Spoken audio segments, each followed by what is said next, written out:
Halo guys, kebanyakan orang mencari ketenangan dengan pelarian, bukan dengan kebahagiaan. Ketika kamu punya masalah, bukan mencari solusinya, tapi pergi dari masalah itu. Sesungguhnya, kalau kalian memiliki masalah, itu bicarakan dan selesaikan, bukan lari dari kenyataan. Tujuan jadi konseling itu apa sih? Karena saya punya prinsip, ketika orang memiliki masalah, maka sharing-sharing with counseling. Oke, perkenalkan nama saya Najwan Hamiman Atmito, salah satu mahasiswa UUN Sunan Gunung Jati Bandung dengan NIM 12540100054. Saya program studi bimbingan konseling Islam kelas 1B. Tujuan saya membuat video ini yaitu ingin memberitahu atau mempraktekkan cara dakwah dengan secara irsyad. Oke, gimana caranya? Maka ikuti keseruannya. Ada hal apa yang bisa dibicarakan atau yang bisa kita diskusikan? Mungkin ada masalah atau permasalahan yang Bapak alami. Baik, terima kasih ya. Mudah-mudahan ada solusi ya. Yang pertama, Bapak kan sering bermasyarakat, luka-liku di masyarakat tentu banyak hal-hal yang berbeda, baik dalam pelaksanaan ibadah secara individu ataupun ibadah secara umum. Umum teh ada ya, kerja bakti itu juga ibadah. Nah, salah satu yang perlu disampaikan ke A adalah pelaksanaan, contoh melaksanakan ibadah secara individu, melaksanakan sholat lah. Salah satu sholat yang dari 5 waktu itu ada sholat subuh, ada yang menggunakan apa istilahnya teh, baca pakai kunut, atau juga yang ada dengan melaksanakan secara bersamaan, tidak beda tempat, meskipun di kita beberapa tempat ada perbedaan, tidak khusus, boleh aja ibadah kesana. Nah, dalam pelaksanaan itu bagaimana solusi agar yang pertama mereka tidak tersinggung dengan hal yang sama, kita juga melaksanakan nyaman, mereka juga sama nyaman. Barangkali bisa menggambarkan lah sedikit agar Bapak juga memberikan dapat memberikan pencerahan gitulah ya. Itu coba ini. Oke, kita ambil dari landasan historisnya terlebih dahulu. Jadi yang namanya perbedaan itu emang sudah ada dari sejak zaman dulunya.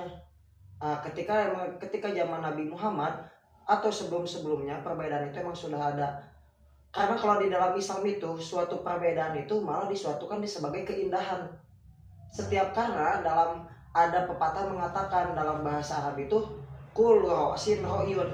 Setiap kepala itu memiliki pendapatnya atau pemikirannya masing-masing. Karena seseorang itu dilahirkan dengan orang tua yang berbeda, latar belakang yang berbeda. Setiap manusia itu memiliki latar belakang yang berbeda. Nah, kita ambil dari studi kasus ini nih. Kayak di masyarakat banyak perbedaan dari sini. Mungkin salah satu kayak cara menanganinya, salah satunya apa? Kita saling memahami satu sama lain dan bertoleransi satu sama lain. Semisalkan kita tadi Bapak bilang kayak dalam ibadah, kita boleh mungkin menyalahkan seseorang kepada orang yang berbeda seperti itu jika dia melaksanakannya di luar rukun atau syarat ibadah tertentu itu. Kalau dia melaksanakan ibadah atau sholat tertentu itu dengan syarat dan rukunnya, ya sah-sah saja. Kenapa ada perbedaan? Karena kita pelajari landasan itu ada 4 mazhab seperti Hambali, Maliki, Syafi'i, Hanafi. Mungkin dari satu golongan atau seseorang itu melandaskan sesuai mazhabnya masing-masing. Tidak bisa kita juga landaskan, tidak. Tapi landasan yang dalam Al-Qurannya juga perintahnya emang satu, arka'um arokin gitu. Kalau itu berruku bersama orang yang ruku, itu perintah Allah dalam Al-Qurannya untuk kita beribadah kepada Allah, yaitu sholat. Karena Allah juga berfirman di surat Az-Zariyat bahwasannya tujuan kita hidup itu buat apa sih? Untuk beribadah kepada Allah. Apa itu dalam Al-Qurannya? Wa ma khalaqatul jinna wal insa illa liya'budun. bahwasannya Allah itu menciptakan jin dan manusia itu buat apa? Untuk beribadah kepada Allah. Nah, kita langsung kembali lagi nih ke topiknya. Ada perbedaan nih dalam kunut, ada yang melaksanakan kunut dan juga ada yang tidak melaksanakan kunut. Orang yang melaksanakan kunut dan yang tidak melaksanakan kunut pasti memiliki landasannya tersendiri. Mungkin ada landasan normatifnya, ada landasan historisnya. Yang paling terpenting itu dalam bermasyarakat itu apa? Landasan sosiologisnya. Kita bermasyarakatnya. Kita lihat dulu orang yang melaksanakan yang tidak melaksanakan. Sesungguhnya orang yang melaksanakan yang tidak melaksanakan, landasannya itu sama, mengambilnya dalam hadis Rasulullah yang konata Rasulullah SAW. Jadi bahwasanya itu Rasulullah SAW itu kunut. Tetapi kunut Rasulullah itu namanya kunut nazilah. Kunut nazilah ini dilakukan ketika suara motor. Kunut nazilah ini ketika Rasulullah SAW melakukan kunut nazilah ketika ada yang namanya musibah. Salah satunya ketika itu zaman itu tuh banyak para hafiz Al-Quran, penghafal Al-Quran itu yang mereka meninggal atau mereka wafat ketika perang. Rasulullah di situ sedih dan melaksanakan kunut nazilah selama 1 bulan penuh. Mulai dari sholat zuhur, subuh, asar, selama 5 waktu sholat itu Rasulullah melaksanakan sholat subuh. Ketika sholat subuh dan juga kunut, melaksanakan kunut. Tetapi ketika Rasulullah melaksanakan kunut, Allah melarang bahwasannya suruh diberhentikan kunut itu. Diberhentikan. Ternyata itu salah satu landasan yang seseorang yang melaksanakan kunut nih. Terus ada orang juga yang melaksanakan tidak kunut.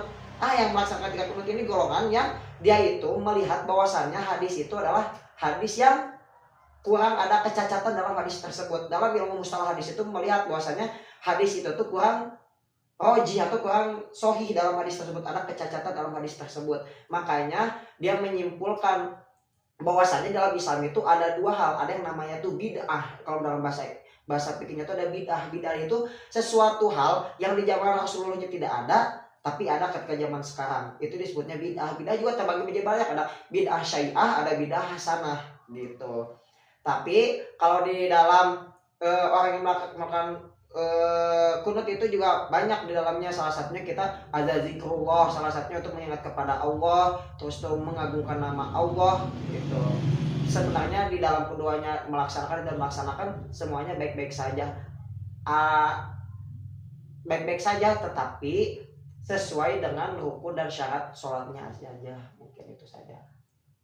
Baik, jadi jawabannya yang menanyakan kunut juga boleh, sesuai dan tidak melaksanakan juga boleh. Karena ada dasarnya. Betul. Nah, di masyarakat kan sering dipertentangkan, ya bukan dipertentangkan, tidak sampai ke dan sebagainya fisik, tetapi biasa ada perbedaan cara nanganinya. Singkat ceritanya kumaha pasti itu kan udah banyak perbedaan ya. Yang tujuan ibadah itu apa sih? Yang pertama, kita menggugurkan kewajiban kita terhadap tugas kita atau tujuan kita hidup di dunia ini, yang kata Allah tadi, wa ma khalaqatul jinna wal insa illa liya'budun. Salah satu tujuan lain beribadah itu apalagi sholat berjamaah di masjid, salah satunya apa? Bersilaturahmi. Bersilaturahmi ini meningkatkan yang namanya, kalau dalam bahasa fikihnya tuh tasamuh. Tasamuh itu tuh apa? Tasamuh tuh yaitu namanya toleransi satu sama lain. Dari sini, masa kita niatnya ibadah malah kita bertengkar? Tidak. Makanya kita juga dalam namanya beribadah yang paling penting itu salah satu tujuannya untuk bermasyarakat, mungkin bermusyawarah. Pasti itu tuh tercipta dalam lingkungan tersebut, itu pasti tercipta gitu. Kita lihat juga dari landasan historisnya ketika Imam Syafi'i beliau menjadi imam dan yang melaksanakan kunut. Ketika Imam Malik menjadi makmum, beliau diam dan tidak melaksanakan kunut, tapi dia menghargai, mentoleransi orang yang sedang kunut. Begitu juga Imam Syafi'i yang melaksanakan kunut. Daripada kita malah jadi dengki atau benci atau malah mengomongkan orang lain, mending kita sholatnya jangan di situ gitu. Mending kita menghindari saja gitu. Agar biar nanti ada muncul antara yang namanya toleransi gitu. Itu yang paling penting mah, toleransi, dan bermasyarakatnya itu harus terpenting itu bertoleransi satu sama lain, memahami satu sama lain, biar tidak ada munculnya perdebatan dan perselisihan satu sama lain. Baik, terima kasih ya keterangannya. insya Allah Bapak di masyarakat mungkin akan memperhatikan hal-hal seperti itu ya. Wih, nah